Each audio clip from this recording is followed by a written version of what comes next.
जय हिंद दोस्तों, नमस्कार। आप सभी को यूएस एकेडमी 07 के परिवार में आप सभी का सादर हार्दिक स्वागत है। चलिए, हम लोग बात कर रहे थे लुसेंट पे।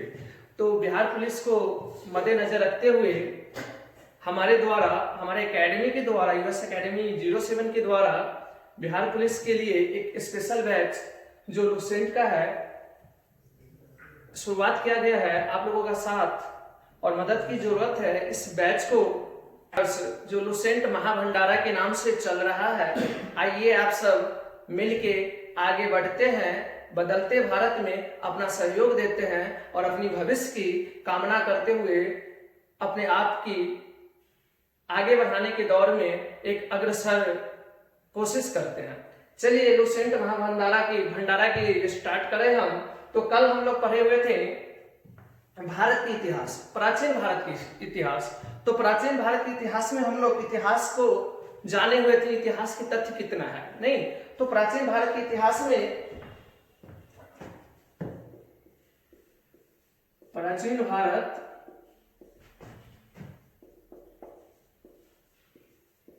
का इतिहास, इसमें हम लोग पढ़े हुए थे कल कि भारत के इतिहास के स्रोत। तो इसका मुख्य 4 पार्ट था, जिसमें एक हम लोग कंप्लीट किए थे जो है धर्म ग्रंथ। इसका 2 नंबर पे जो है वो है ऐतिहासिक ग्रंथ। आज हम लोग ऐतिहासिक ग्रंथ के बारे में बात करेंगे कि ऐतिहासिक ग्रंथ में हमें क्या क्या पढ़ना है। अगर हम धर्म ग्रंथ में बात करें तो हम लोग कल वेद पढ़े हुए थे।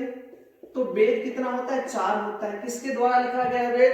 तो महर्षि कृष्णद्वैपायन वेद व्यास के द्वारा लिखा गया है, जिसमें सबसे प्राचीन वेद जो है ऋग्वेद है, उसके बाद यजुर्वेद, उसके बाद जो है सामवेद और फिर अथर्ववेद। सबके पाठकर्ता और सबके डीप तक जाके जानकारी हम लोग लिए थे सभी वेद के बारे में। उसके बाद है वेदांत। क्या है? वेदांत 6 है, ठीक है। इसके बारे में भी हम लोग बहुत अच्छे से जाने थे, पढ़े थे। उसके बाद है पुराण। तो पुराण जो है वो 18 है, जिसमें 5 वंशावली पुराण है जो किसी न किसी वंश के बारे में जानकारी देता है। तो सबसे पुराना मतलब पुराण जो है, सबसे प्राचीन पुराण जो है वो मत्स्य पुराण है, ठीक है। तो मत्स्य पुराण किस वंश का जानकारी देता है? तो आंध्र सातवाहन वंश का। किसका? तो आंध्र सातवाहन वंश का। उसमें विष्णु पुराण है तो मौर्य वंश का जानकारी मिलता है। वायु पुराण है तो गुप्त वंश का जानकारी मिलता है। तो यहाँ पे सबसे प्राचीन वेद जो है वो ऋग्वेद है, और यहाँ पे सबसे पुराना यानी सबसे प्राचीन पुराण जो है वो आपको मत्स्य पुराण है। फिर उसके बाद हम लोग बात किए थे, पुराण के बाद उपनिषद का बात किए थे। उपनिषद का बात किए थे। 108 होता है, ठीक है, जिसमें 13 जो है मूलभूत उपनिषद है। मुंडकोपनिषद से सतमेव जयते भारत के लिए लिया गया हुआ था, ठीक है। उसके बाद हम लोग बात करें आरण्यक पढ़े हुए थे हम लोग, आरण्यक पढ़े हुए थे हम लोग। उसके बाद हम लोग ब्राह्मण ग्रंथ पढ़े हुए थे,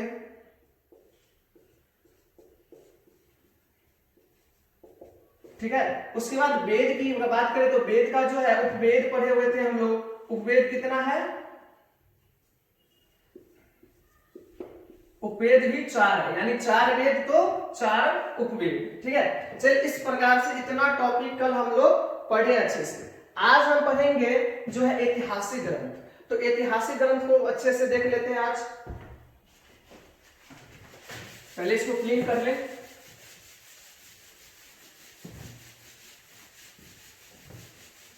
अगर इतिहास के स्रोत की बात करें तो 2 नंबर पे जो है ऐतिहासिक ग्रंथ है। नहीं, तो ऐतिहासिक ग्रंथ में क्या पढ़ेंगे हम लोग?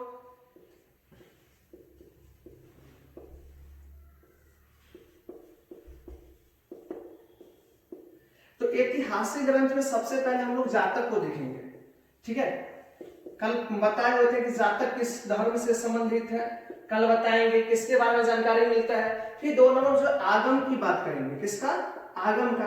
तो आगम किस धर्म से संबंधित है, नहीं, उसके बारे में हम लोग जानेंगे। तो जातक जो है बौद्ध धर्म से संबंधित है। किससे? तो बौद्ध धर्म से।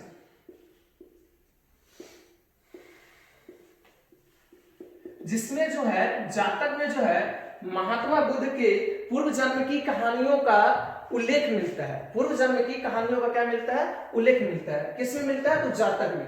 सबसे पहले बता दूं, महात्मा बुद्ध का दो संप्रदाय हुआ था, यानी महात्मा बुद्ध के बाद दो खंडों में बौद्ध धर्म विभाजित हुआ था। एक है महायान और एक है हीनयान। एक क्या है? हीनयान। ठीक है, तो हीनयान जो संप्रदाय था उसका जो है एक प्रमुख बुक है जो है कथा वस्तु। एग्जाम में पूछा भी जाता है कथा वस्तु। तो अगर बात किया जाए बौद्ध धर्म का दो संप्रदाय है, एक है महायान और दूसरा जो है हीनयान। तो हीनयान द्वारा जो है कथा वस्तु का निर्माण किया गया। तो कथा वस्तु में किस प्रकार की जानकारी मिलता है मुझे? तो जातक में जो है महात्मा बुद्ध की पूर्व जन्म की कहानी मिलता है और कथा वस्तु में जो है महात्मा बुद्ध की चरित्र की जानकारी मिलता है, जीवन चरित्र की बात किया जाता है उसमें, यानी उनके जीवन में कौन कौन से महत्वपूर्ण घटना हुआ और क्या क्या जानकारी उनके जीवन से संबंधित है, तो उसका जानकारी मुझे किसमें मिलता है? तो कथा वस्तु में। उसके बाद जो है आगम, नहीं तो जैन धर्म के, ये आगम जो है जैन धर्म से संबंधित है। जैन धर्म यानी जैन धर्म, अगर हम जैन धर्म की बात करें तो जैन धर्म के साहित्यों को जो है आगम कहा जाता है। किसका? जैन धर्म के साहित्यों को क्या कहा जाता है? आगम कहा जाता है। ठीक है, तो अगर हम बात करें आगम की, जैसे जैन धर्म के साहित्य में कैसे क्या आ जाएगा? तो कल्प सूत्र क्या आ जाएगा? कल्प सूत्र। उसके बाद क्या आ जाएगा? भगवती सूत्र। क्या? भगवती सूत्र। ठीक है, अगर हम जैन धर्म की बात करें तो जैन धर्म का सबसे अंतिम तीर्थकर जो है, यानी 24वें तीर्थकर, वो महावीर स्वामी है। क्या? महावीर स्वामी है। ठीक है, तो महावीर स्वामी जो है क्या तीर्थकर है? 24वें तीर्थकर है। ठीक है, जो बिहार के थे, बिहार के बारे में, बिहार से थे वो। ठीक है, तो ये हो गया आगम। इसके बाद अगर हम बात करें तो राजतरंगिणी की बात करते हैं। तो राजतरंगिणी एक ऐसा बुक है, सबसे पहले क्या बात किए हम? नंबर 1 पे जातक की बात की हम, नंबर 2 पे जो है आगम की बात किया मैंने, उसके बाद नंबर 3 पे जो है वो राजतरंगिणी की बात कर रहा हूं अभी। तो राजतरंगिणी क्या है? राजतरंगिणी में क्या दिया गया है? राजतरंगिणी जो है कल्हण के द्वारा लिखा गया है। किसके द्वारा? कल्हण के द्वारा लिखा गया है। इसमें जो है कश्मीर की अगर हम बात करें किसके द्वारा लिखा गया है? तो कल्हण के द्वारा लिखा गया है। किसके द्वारा? पूछा जाता है राजतरंगिणी किसके द्वारा लिखा गया है, तो राजतरंगिणी जो है कल्हण के द्वारा लिखा गया है। और इसमें जो है कश्मीर की इतिहास मिलता है। क्या मिलता है? कश्मीर का इतिहास मिलता है। ठीक है, अगर आपसे पूछे कि कौन सा बुक है जिसमें कश्मीर के इतिहास की बात किया गया है, तो वो कहिएगा राजतरंगिणी। राजतरंगिणी किसका लिखा हुआ है? तो वो कल्हण के द्वारा लिखा गया है। ठीक है, उसके बाद अगर हम बात करें तो अर्थशास्त्र की। किसका? अर्थशास्त्र का। चलिए, अर्थशास्त्र की अगर हम बात करें तो अर्थशास्त्र जो है एक बहुत महत्वपूर्ण बुक है जो चाणक्य द्वारा लिखा गया था। किसके द्वारा? चाणक्य द्वारा। अगर चाणक्य का 2 और नाम है, जो एक है कौटिल्य और एक है विष्णुगुप्त। क्या है? एक कौटिल्य और एक है विष्णुगुप्त। ठीक है, चाणक्य की बात करें तो चाणक्य जो है चंद्रगुप्त मौर्य, किसके दरबार में? चंद्रगुप्त मौर्य के दरबार में जो है, चंद्रगुप्त मौर्य के दरबार में क्या थे? पीएम थे। क्या थे? पीएम थे। यानी कहीं ना कहीं आपको अर्थशास्त्र में जो है वो मौर्य वंश का, किसका? मौर्य वंश का जानकारी मिलता है। अर्थशास्त्र कैसा बुक है? तो अर्थशास्त्र जो है आपको राजनीति बुक है। क्या? राजनीति बुक है। ठीक है, इसमें पॉलिटी बुक है। अगर बात करें हम, इसमें मौर्य वंश का जानकारी मिलता है। ठीक है, किसके द्वारा? तो अर्थशास्त्र के द्वारा। उसके बाद अगर हम बात करें तो अरबों का, किसका? एक लाइन लिखना चाहूंगा कि भारत में अरबों का विजय। क्या? भारत में अरबों का विजय की बात करें या आक्रमण की बात कर लेते हैं, आक्रमण लिखते हैं यहाँ पे, क्या लिखते हैं, आक्रमण, ठीक है, क्या लिखते हैं, आक्रमण। तो आक्रमण की बात करें तो अरब कहां आक्रमण किए थे, तो सिंध पे, कहां, तो सिंध पे। तो आपका सवाल इस प्रकार बनेगा कि सिंध विजय, नहीं क्या, तो सिंध विजय यानी अरबों द्वारा सिंध पर विजय किया गया, अरबों द्वारा कहां किया गया, तो सिंध में। तो इसका उल्लेख जो है चचनामा में, चचनामा में मिलता है। कौन सा बुक है, चचनामा बुक है। चचनामा है जो अली अहमद द्वारा लिखा गया, किसके द्वारा, अली अहमद द्वारा लिखा गया है, ठीक है। चचनामा बुक के लेखक कौन है, अली अहमद साहब। चचनामा में मुझे क्या मिलता है, तो चचनामा में जो है वो आपको भारत में अरबों का आक्रमण, अर्थात बात करें हम तो अरबों का सिंध पर विजय की बात किया गया है, अरबों का सिंध पे विजय की बात किया गया है, ठीक है। तो अरबों का सिंध पर विजय जो है चचनामा में मिलता है। चचनामा जो है अली अहमद द्वारा लिखा गया है, ठीक है। हम आगे की अगर बात करें हम,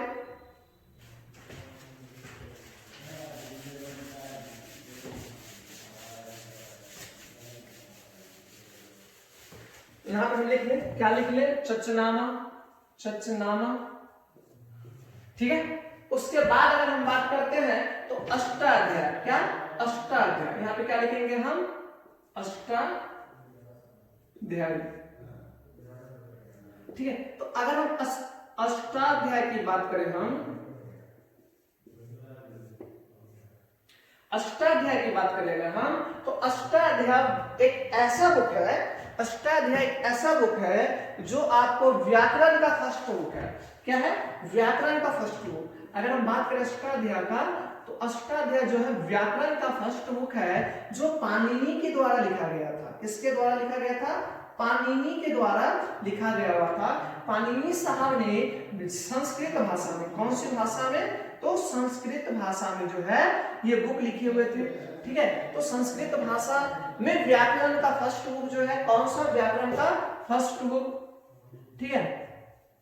कौन सा है, तो है अष्टाध्याय। कौन सा, अष्टाध्याय। अष्टाध्याय किसके द्वारा लिखा गया, तो पाणिनि के द्वारा। कौन सा भाषा में, तो संस्कृत, मतलब संस्कृति में। इसमें लिपि की भी बात किया गया, किसका, तो लिपि की बात अष्टाध्याय में किया गया था। उसके बाद अगर हम बात करें तो गार्गिक संहिता, गार्गिक संहिता, ठीक। अगर हम इसकी बात करते हैं तो इसमें जो है कात्यायन के द्वारा लिखा गया है वो। गार्गिक संहिता किसके द्वारा लिखा गया है, तो गार्गिक संहिता जो है कात्यायन के द्वारा लिखा गया है। अगर इसकी बात करें हम तो कात्यायन के द्वारा लिखा गया यह बुक है।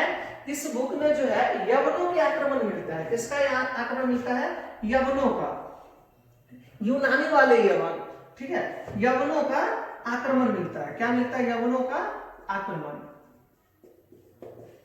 ठीक है। अगर बात करें यूनानी, मतलब यवनों का आक्रमण किस बुक में मिलता है, तो यवनों का आक्रमण जो है गार्गिक संहिता में मिलता है। गार्गिक संहिता जो है कात्यायन द्वारा लिखा गया होता है। किसके द्वारा, तो कात्यायन के द्वारा। उसके बाद अगर हम बात करें, ठीक है, उसके देखें, उसके बाद बात करते हैं हम, यहां पे हम लोग लिख लें, ठीक है, यहां पे क्या लिख लें हम लोग, गार्गिक संहिता, गार्गिक संहिता, ठीक है। उसके बाद अगर हम बात करें तो उसके बाद अगर बात कर रहे हैं हम तो महाभाष्य की बात कर रहे हैं। किसका, महाभाष्य का। अगर महाभाष्य की बात करें हम तो महाभाष्य किसके द्वारा लिखा गया है, महाभाष्य जो है पतंजलि के द्वारा लिखा गया। किसके द्वारा, पतंजलि के द्वारा। किसके द्वारा लिखा गया महाभाष्य, पतंजलि के द्वारा। और इसमें जो शुंगों का जानकारी मिलता है। किसका, शुंगों का, शुंग वंश का जानकारी मिलता है, ठीक है। किसका जानकारी मिलता है, तो शुंग वंश का जानकारी मिलता है। किससे मिलता है, तो महाभाष्य से। महाभाष्य के लेखक कौन है, तो पतंजलि है। वही पतंजलि जो रामदेव बाबा की ब्रांड है, ठीक है। पतंजलि क्या, रामदेव बाबा की ब्रांड है। तो पतंजलि से हम याद रखेंगे महाभाष्य। उसके बाद अगर हम बात करें, यहां पे लिख लिया महाभाष्य, महाभाष्य, ठीक है। उसके बाद अगर हम बात कर रहे हैं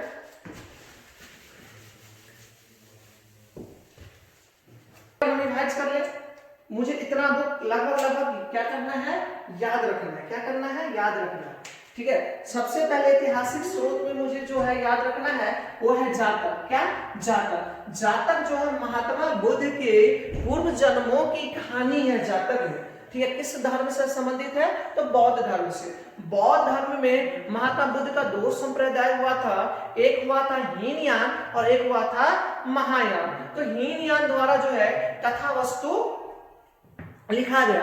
कथा वस्तु में महात्मा बुद्ध के जीवन चरित्र का उल्लेख मिलता है। ठीक है, उसके बाद जो है आगम। अगर हम आगम की बात करें तो आगम जो है जैन धर्म से संबंधित बुक है। आगम मतलब जैन धर्म से संबंधित साहित्यों को आगम कहा जाता है। अगर आगम में जैन धर्म से साहित्य की बात कर रहे हैं हम, तो जैसे हो गया कल्प सूत्र, जैसे हो गया भगवती सूत्र। ठीक है, तो ये आगम है। ठीक है, उसके बाद बात करते हैं राजतरंगिणी। राजतरंगिणी से कलहन है, इसका लेखक कौन है, कलहन। तो कलहन जो है कश्मीर के इतिहास की बात किया। इसका कश्मीर की इतिहास किससे मिलता है, तो राजतरंगिणी से मिलता है। उसके बाद है अर्थशास्त्र। तो अर्थशास्त्र जो है चंद्रगुप्त मौर्य के जो पीएम थे चाणक्य के द्वारा अर्थशास्त्र लिखा गया है, जो एक राजनीतिक बुक था, एक राजनीतिक बुक था। ठीक है, जो विष्णुगुप्त कहिए या फिर विष्णुगुप्त या फिर पटेल या चाणक्य के द्वारा लिखा गया है। ठीक है, इससे मौर्य वंश की जानकारी मिलता है। उसके बाद है चचनामा। चचनामा जो है अरबों का सिंध पर विजय मिलता है। चचनामा में किसका उल्लेख मिलता है, तो अरबों का सिंध पे विजय मिलता है। ठीक है, इसका लेखक जो है अली अहमद साहब है। कौन है, अली अहमद साहब। उसके बाद है अष्टाध्याय। कौन है, अष्टाध्याय। ठीक है, अष्टाध्याय की बात करें हम तो अष्टाध्याय जो है वो पाणिनि के द्वारा लिखा गया है। और अष्टाध्याय जो है व्याकरण का फर्स्ट बुक है। व्याकरण का यानी संस्कृत भाषा में व्याकरण का फर्स्ट बुक है, जो जिसमें लिपि की बात किया गया हुआ था। किसका, लिपि की बात किया गया हुआ था। उसके बाद जो है गार्गिक संहिता। क्या है, गार्गिक संहिता। तो गार्गिक संहिता जो है इसमें यवनों के आक्रमण की बात किया गया है। गार्गिक संहिता में कात्यायन द्वारा लिखा गया है। इसके द्वारा, तो कात्यायन के द्वारा। ठीक है, तो कात्यायन के द्वारा लिखा गया। इसमें क्या मिलता है, यवनों के आक्रमण के बारे में। किसके बारे में, यवनों के आक्रमण के बारे में मिलता है। उसके बाद है महाभाष। महाभाष किसके द्वारा लिखा गया, तो महाभाष जो है वो पतंजलि के द्वारा लिखा गया। किसके द्वारा लिखा गया है, पतंजलि के द्वारा। ठीक है, तो पतंजलि के द्वारा लिखा गया है। क्या लिखा गया है, तो महाभाष से लिखा गया है। तो महाभाष में किसका जानकारी मिलता है, तो शुंगों का जानकारी मिलता है। किसका मिलता है, शुंगों का जानकारी मिलता है। चलिए, इस प्रकार से हम क्या किए, ऐतिहासिक स्रोत, ऐतिहासिक ग्रंथ की बात किए। और ऐतिहासिक ग्रंथ में आपको यह सब याद रखना पड़ेगा। उसके बाद अगर हम बात करते हैं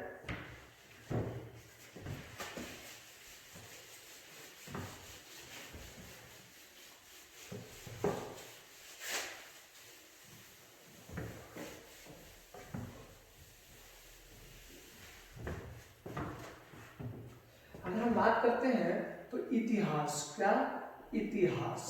तो इतिहास के चार स्रोत था। एक था क्या, धर्म ग्रंथ। एक क्या था, धर्म ग्रंथ। दूसरा क्या था, वो था ऐतिहासिक ग्रंथ। क्या था, ऐतिहासिक ग्रंथ। ठीक है, उसके बाद जो है 3 नंबर क्या था, तो विदेशी यात्रियों का विवरण। विदेशी यात्रियों का विवरण। ठीक है, और उसके बाद जो है हमारा वो है पूरा तत्व। क्या है, पूरा तत्व। ठीक है, तो पूरा तत्व की बात, तो हम लोग जो है कल क्या पढ़े, धर्म ग्रंथ। ठीक है, आज हम लोग बात किए ऐतिहासिक ग्रंथ का। तो इतिहास, अब हम लोगों का बारी क्या है, विदेशी यात्रियों के विवरण पे। किसके, विदेशी यात्रियों के विवरण पे। अगर विदेशी यात्रियों के विवरण की बात करें हम तो इसका मुख्य 4 भाग है। कितना भाग है इसका, मुख्य 4 भाग है। ठीक है, तो पहला भाग जो है वो चीनी यात्री थे। कौन, चीनी लेखक। कौन थे, चीनी लेखक। उसके बाद जो है वो अरबी लेखक थे। कौन, अरबी लेखक। उसके बाद जो है यूनानी या रोम लेखक, रोमन लेखक, ठीक है, क्या थे ये? यूनानी लेखक।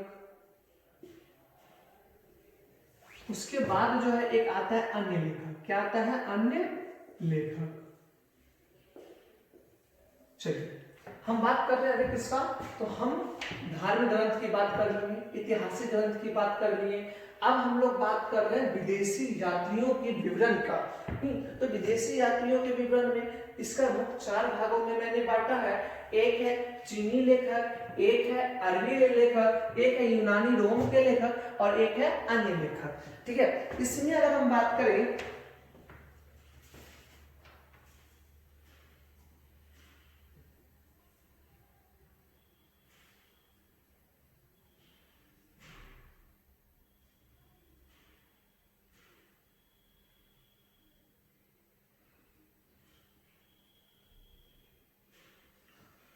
चलिए अगर हम बात करते हैं 1 नंबर पे कौन है मेरा? 1 नंबर, बी यानी 2 नंबर, सी यानी 3 नंबर और डी यानी 4 नंबर। ठीक है, अगर हम बात करें चीनी यात्रियों का, तो चीनी यात्रियों में आपको केवल 4 नाम याद रखना पड़ेगा। 2 महत्वपूर्ण है और 2 थोड़ा महत्वपूर्ण है। ठीक है, जो बहुत आसान है। 1 नंबर पे जो है फाहियान आया था। कौन आया था? फाहियान। फाहियान किसके दरबार में आया था? तो फाहियान जो है चंद्रगुप्त द्वितीय के दरबार में आया था। किसके दरबार में? चंद्रगुप्त द्वितीय के दरबार में। अगर आप कहते हैं चंद्रगुप्त विक्रमादित्य तो ठीक है, क्या विक्रमादित्य तो भी ठीक है। चंद्रगुप्त द्वितीय को जो है चंद्रगुप्त विक्रमादित्य भी कहा जाता है, क्योंकि विक्रमादित्य की उपाधि वो क्या किया था? धारण किया था, उपाधि धारण किया था। ठीक है, कौन किया था? तो चंद्रगुप्त द्वितीय। ठीक है, फाहियान जो है किसके काल में आया था? चंद्रगुप्त द्वितीय के काल में। इसमें जो है फाहियान द्वारा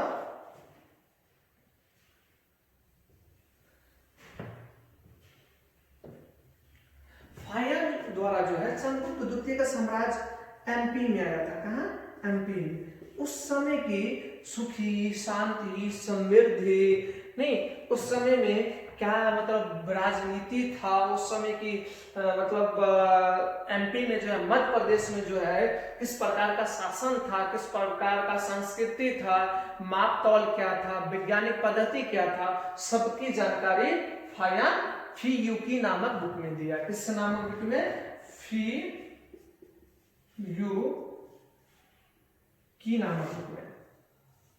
ठीक है, फाहियान जो है भारत आया 14 वर्ष तक रहा। कब तक? 14 वर्ष तक। ठीक है, किसके दरबार में आया? तो चंद्रगुप्त द्वितीय के दरबार में। चंद्रगुप्त विक्रमादित्य भी कह सकते हैं। यह एमपी में रहा और एमपी राज्य के बारे में ये जानकारी दिया। इसके द्वारा फी यूकी नामक बुक लिखा गया, जिसमें बताया गया एमपी की जनता जो है, कहां का? एमपी की जनता जो है, जनता सुखी है। क्या है? सुखी है, समृद्धि है। क्या है? समृद्ध है। क्या है? समृद्ध है। ठीक है, तो कहां का जनता के बारे में बात किया? एमपी के बारे में। कौन किया? तो फाहियान किया। उसके बाद अगर हम बात करते हैं 2 नंबर पे, तो 2 नंबर पे जो हैंसोंग आया था। कौन आया था? हैंसोंग।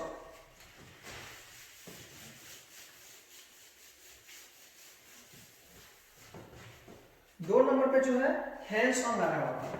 तो हैंसोंग की बात करेंगे हम।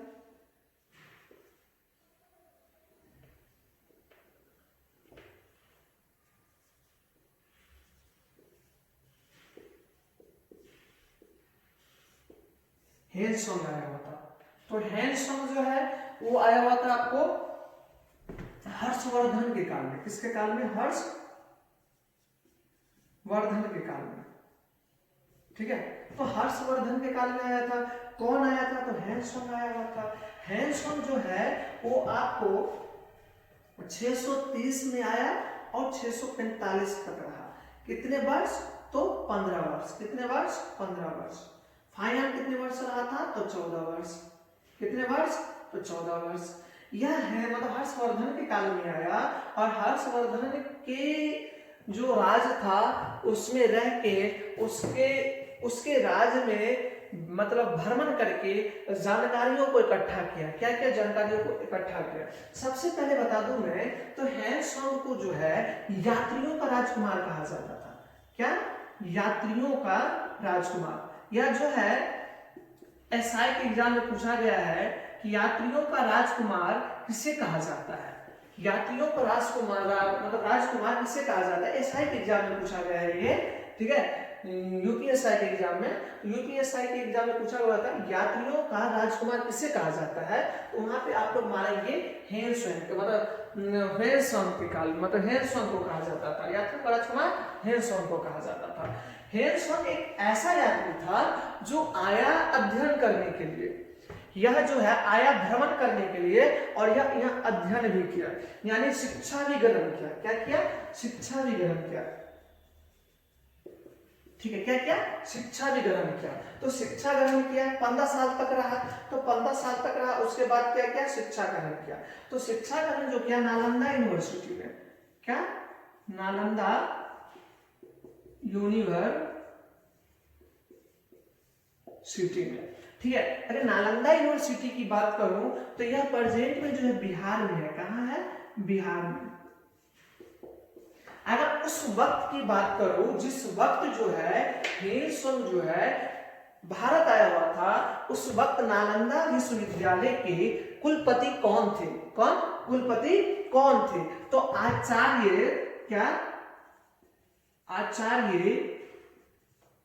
शीलभद्र थे। भद्र कौन थे?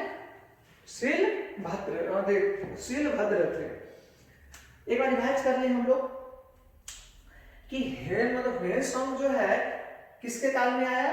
तो हर्षवर्धन के काल में। किसके काल में? हर्षवर्धन के काल में। कितने वर्ष रहा? तो 15 वर्ष रहा। 15 वर्ष में क्या किया? तो 15 वर्ष में जो है नालंदा यूनिवर्सिटी में ये अध्ययन किया। क्या किया? अध्ययन किया। उसके बाद क्या? अध्ययन करने के बाद ये अध्यापक भी रहा। क्या रहा?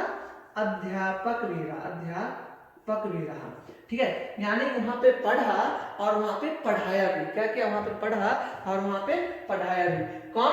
तो हैंसोंग, यानी स्टूडेंट भी रहा और टीचर भी रहा, ठीक है। कौन सा? नालंदा यूनिवर्सिटी में। ये जब गया यहाँ से तो एक बुक लिखा। क्या लिखा? एक बुक लिखा जिसका नाम था सीयूकी। क्या? सीयूकी।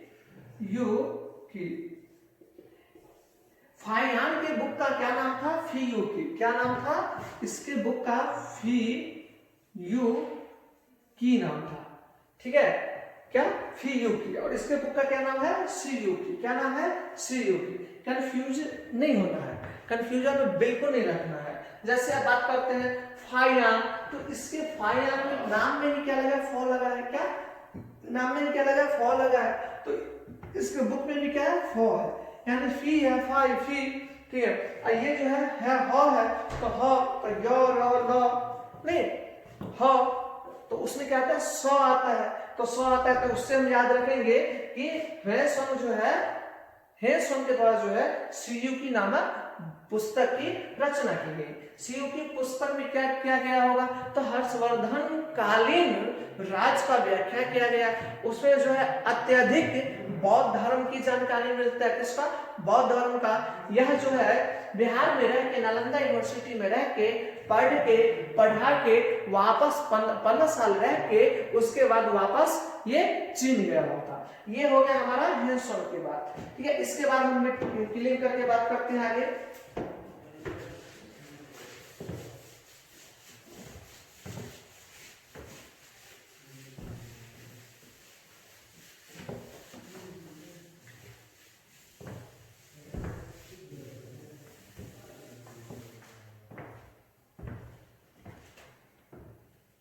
एक आया हुआ था चीन का ही जो था संयुंगलन।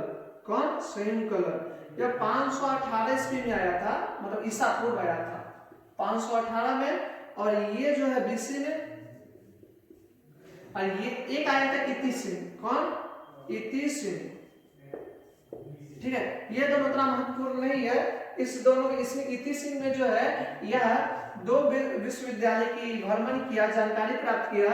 एक जो है नालंदा यूनिवर्सिटी, एक क्या है नालंदा यूनिवर्सिटी, और एक जो है विक्रमशिला, क्या विक्रमशिला यूनिवर्सिटी। ठीक है, तो इति सिंह के द्वारा भ्रमण किया गया और जानकारी प्राप्त किया गया। कहां से?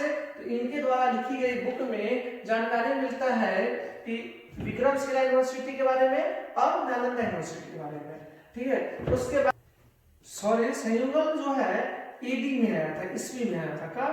एडी की बात हो रहा है, किसका? तो एडी की बात हो रहा है। ठीक है, संयुगलन जो है 518 एडी में आया और इति सिंह जो है 7वीं शताब्दी में आया। कब आया? 7वीं सदी में। ठीक है, कब आया? 7वीं सदी में।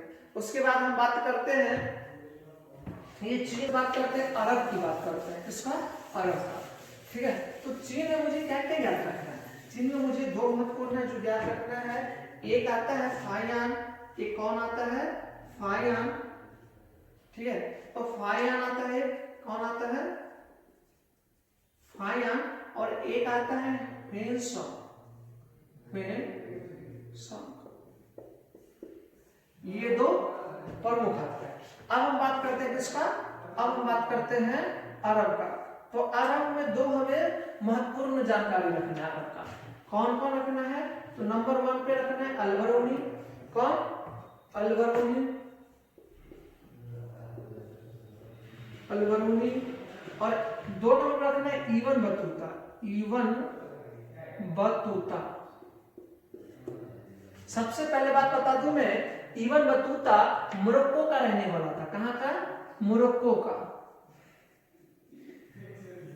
इबन बतूता कहां का रहने वाला था? मोरक्को का। चलिए, अगर हम बात करें अलबरूनी का, अलबरूनी जो है वह मुहम्मद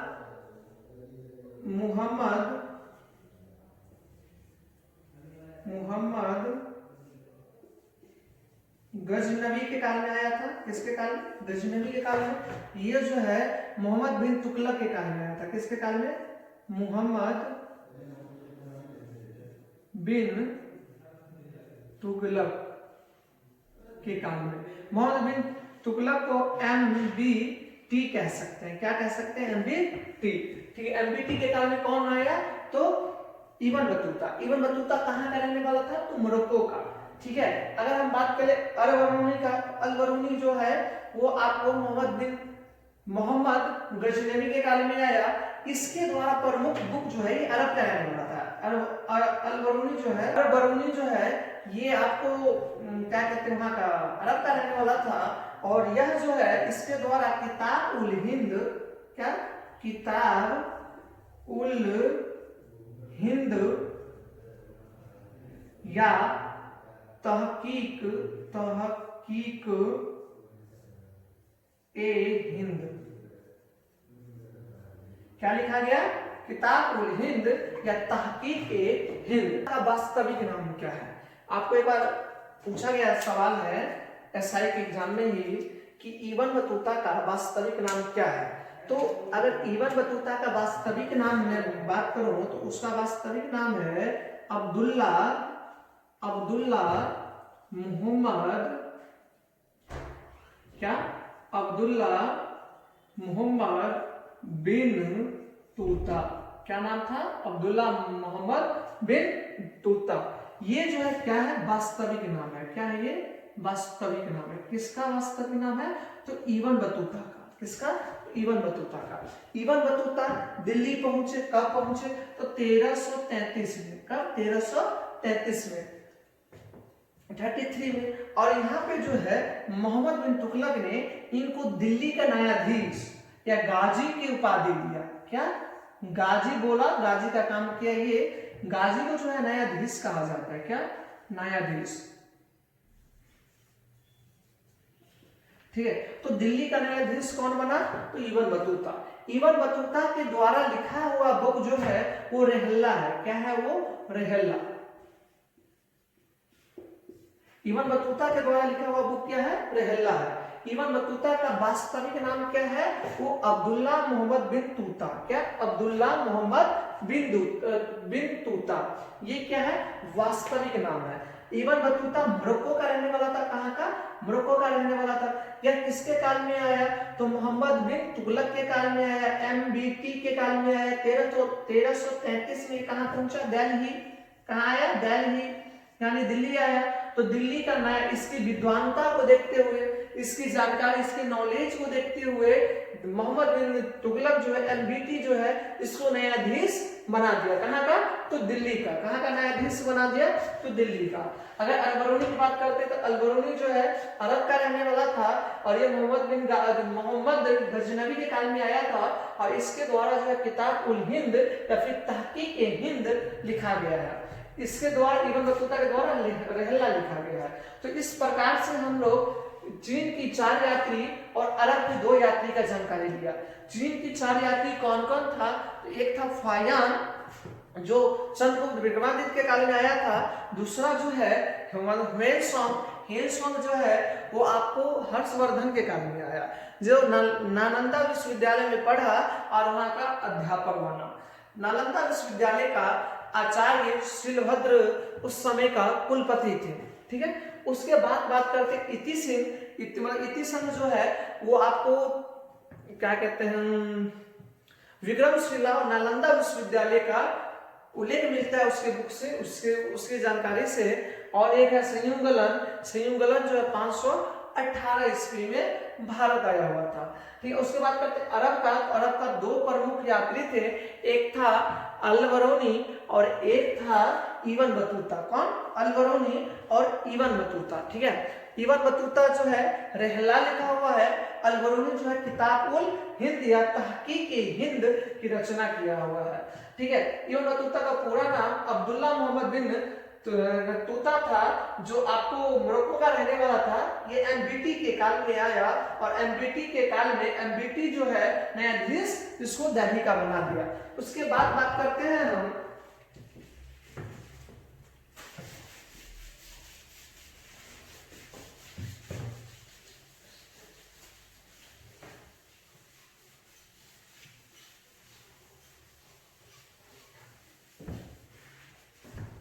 बात कर लेते हैं। पहले इसको थोड़ा रेस्ट में डालते हैं, इसको थोड़ा क्या करते हैं, होल्ड करते हैं। ये थोड़ा बड़ा है, ये हम लोग बाद में देखेंगे। उसके बाद पहले बात कर लेते हैं हम अन्य लेखक के। तो अन्य लेखक में मुझे 2 महत्वपूर्ण लेखक का जानकारी मिलता है जो याद रखना है लुसेंट के अनुसार। वो एक है तारानाथ। क्या? तारानंद नहीं, तारानाथ का 2 बुक है। एक जो है आपको कयुंगलन, वो है कयुंगर, एक है कयुंगर और एक है तयुंगर। एक क्या है? कयुंगर और एक है तयुंगर। तारानाथ जो है वो आपको तिब्बती लेखक थे। क्या? तिब्बती लेखक। कहाँ का रहने वाले थे ये? तो तिब्बत का रहने वाले थे। तिब्बत वही जो अभी क्या है, चीन के अधीन है, जहां कैलाश पर्वत है। ठीक है। उसके बाद मानसरोवर झील जहां है। उसके बाद एक है मार्को पोलो। कौन है? मार्को पोलो जो है वेनिस का रहने वाला था। कहाँ का? वेनिस का रहने वाला था। ठीक है। वेनिस का रहने वाला कौन था? तो मार्को पोलो। इसका जो इतिहास है, इसका जो जानकारी है वो पांड्य देश के बारे में मिलता है। किसके बारे में? तो पांड्य देश के बारे में। ये क्षेत्र विशेष की बात है जो दक्षिण भारत में पांड्य लोग थे, यानी पांड्य लोग के बारे में पांड्य इतिहास इससे संबंधित है। ठीक है। कौन है? पांड्य इतिहास संबंधित है। उसके बाद अगर हम बात करें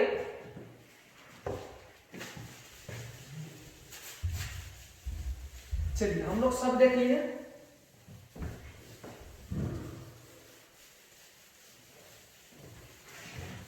अब हम लोगों का केवल एक रह गया जो है यूनानी लेखक। कौन? यूनानी लेखक। तो लोगों का जो है एक बहुत महत्वपूर्ण है, जो क्या है, यूनानी लेखक, ठीक है, यूनानी या रोमों के लेखक, एक रहेगा। तो इसमें सबसे फर्स्ट नंबर पे जो आता है वो आता है टेसियस। टेसियस कौन आता है? टेसियस। ये कहाँ का रहने वाला था? तो ये वो ईरान का रहने वाला था। कहाँ का? ईरान का। ईरान का क्या था? राजवैद।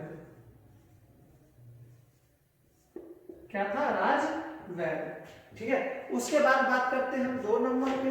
तो 2 नंबर पे बहुत VVI, क्या बात करें? VVI। तो VVI में बात करते हैं हेरोडोटस का। हेरोडोटस, क्या? हेरोडोटस, हेरोडोटस, ठीक है। हेरोडोटस की बात करें हम तो इसके द्वारा जो है इसको इतिहास का जनक भी कहा जाता है। क्या? इतिहास। हेरोडोटस को जो है इतिहास का पिता या जनक कहा जाता है। क्या कहा जाता है? जनक या फिर पिता। फादर ऑफ हिस्ट्री, इसके द्वारा जो है एक बुक लिखा गया है जो क्या है? हिस्टोरिका। हिस्टोरिका, इसको अंग्रेजी में लिखे हम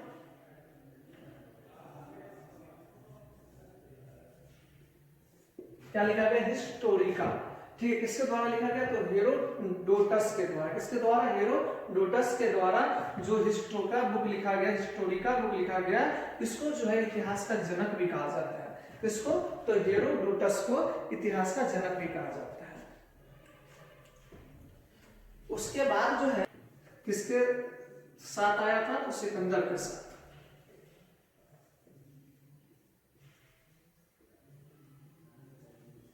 सिकंदर के साथ कितने आए थे? तो 3 आए थे। कितने आए थे? तो 3 आए थे। एक कौन था? एक निर्याकस था। कौन? निर्याकस। एक जो है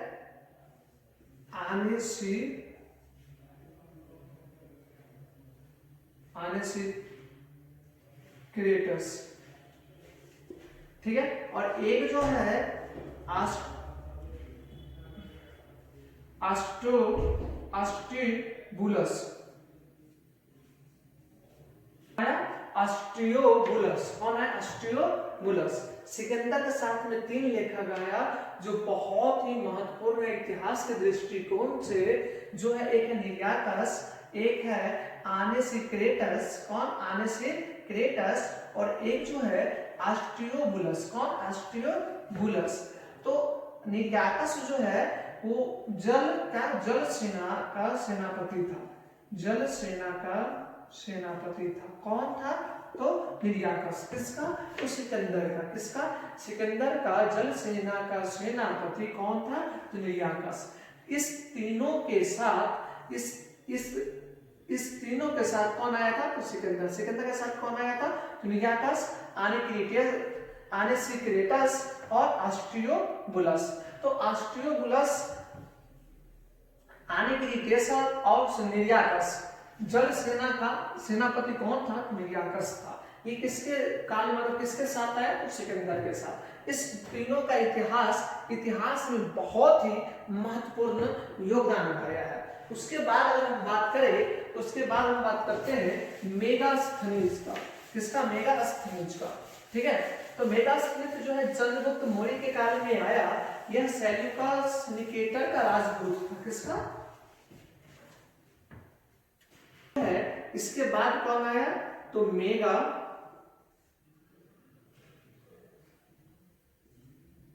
स्थनीज। मेगास्थनीज जो है सेल्यूकस निकेटर। सेल्यूकस निकेटर का कौन था? राजदूत। कौन? तो मेगास्थनीज। कौन? तो मेगास्थनीज कौन था? सेल्यूकस निकेटर का राजदूत था। यह जो है चंद्रगुप्त मौर्य के काल में आया था। कौन? चंद्रगुप्त मौर्य के काल में।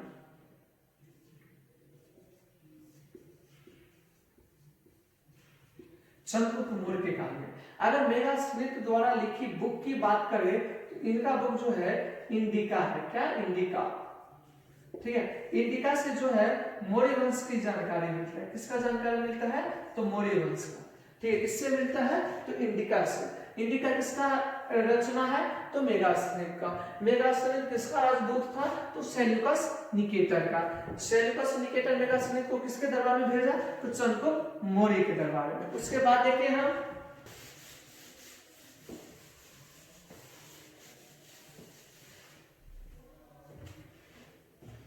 उसके बाद आया हुआ था डायोमेकस। कौन?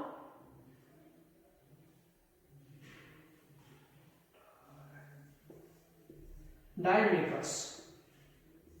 कौन आया? डायोमेकस। डायोमेकस जो है वो आपको सीरिया का रहने वाला था। का? सीरियन नरेश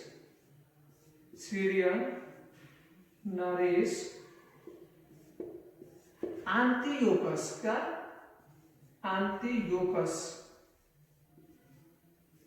का राजदूत था। क्या था? राजदूत। कौन? तो डायमेकस। कौन? तो डायमेकस। कहां का? तो सीरिया के राजा सीरियन नरेश। कौन? तो एंटियोकस। कौन? एंटियोकस का क्या था? राजदूत था। यह किसके दरबार में आया? तो मेगास्मिथ जो है चंद्रगुप्त मौर्य के दरबार में आया। उसके बाद जो है डायमेकस, यह जो है बिंदुसार उनके बेटा के दरबार में। कौन? बिंदुसार के दरबार में आया। किसके दरबार में? तो बोला कि बाबू के दरबार में आया, आप बेटा के दरबार में नहीं। तो इनके बेटा के दरबार, बाबू के दरबार में कौन आया? मेगास्थनीज। और बेटा के दरबार में कौन आया? तो डायमेकस, जो बिंदुसार के दरबार में आया। ठीक है, एंटियोकस का राजदूत था। एंटियोकस कहां का राजा था? तो सीरिया का। ठीक है, उसके बाद बात करते हैं हम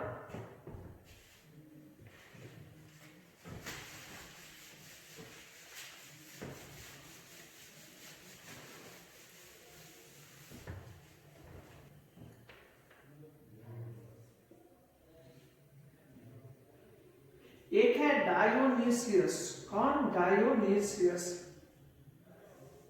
तो डायोनिसियस कहां का रहने वाला था? तो मिस्र का रहने वाला था। कहां का? मिस्र का, जिसको इजिप्ट कहा जाता है अभी। तो मिस्र के नरेश। कौन? मिस्र के नरेश। ठीक है, भेजा हुआ था। कहां का? तो इजिप्ट का। तो मिस्र के नरेश कौन? तो टॉलमी या टालमी फिलेडेल्फस। कौन? टालमी फिलेडेल्फस। कौन भेजा हुआ था? तो टॉलमी फिलेडेल्फस किसके दरबार में भेजा हुआ था? तो ये जो है अशोक के दरबार में भेजा हुआ था। अशोक के दरबार में। किसके दरबार में? अशोक के दरबार में। यानी दादा के दरबार में मेगास्थनीज, पापा के दरबार में कौन? तो डायमेकस। और पोता के दरबार में कौन? तो डायोनिसियस। कौन? डायोनिसियस। किसके दरबार में आया? तो अशोक के दरबार में। अशोक वही जो कलिंग युद्ध किया हुआ था, जो धर्म को मतलब धर्म की शुरुआत किया हुआ था। ठीक है, यानी बिहार का। ठीक है, उसके वो जो है डायोनिसियस जो है मिस्र नरेश का, इजिप्ट का रहने वाला था। टॉलमी फिलेडेल्फस जो है वो भेजा हुआ था। इसका क्या था? राजदूत था। उसके बाद अगर बात करें हम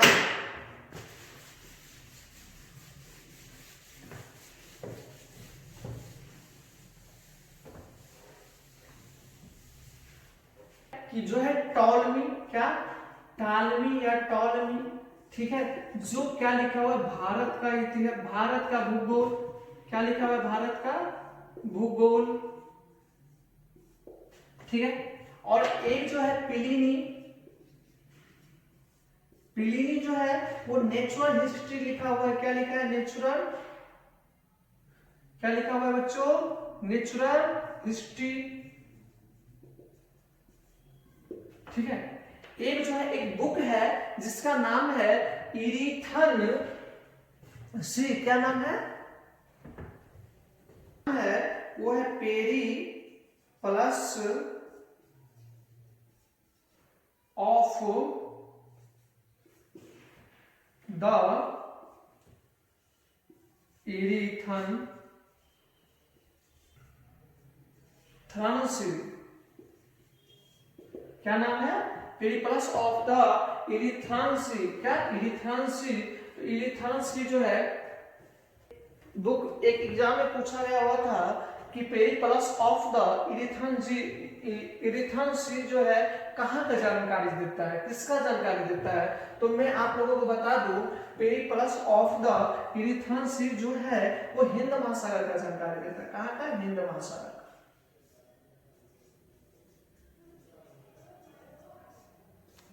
कहाँ का जानकारी देता है? तो हिंद महासागर का। तो हिंद महासागर में किसका जानकारी देता है? तो वो जो है यहाँ का बंदरगाह, क्या? बंदरगाह और व्यापारिक वस्तु, क्या? व्यापारिक वस्तु का जानकारी देता है। कौन देता है? ये बुक का नाम है। क्या नाम है? बुक का नाम है पेरिप्लस ऑफ द इरीथ्रांसी जो है बुक का नाम है। इनके लेखक जो अज्ञात है, क्या है? अज्ञात लेखक है। इनके लेखक के बारे में जानकारी नहीं मिलता है। जो 80 ईसा में, मतलब ईस्वी में लिखा गया।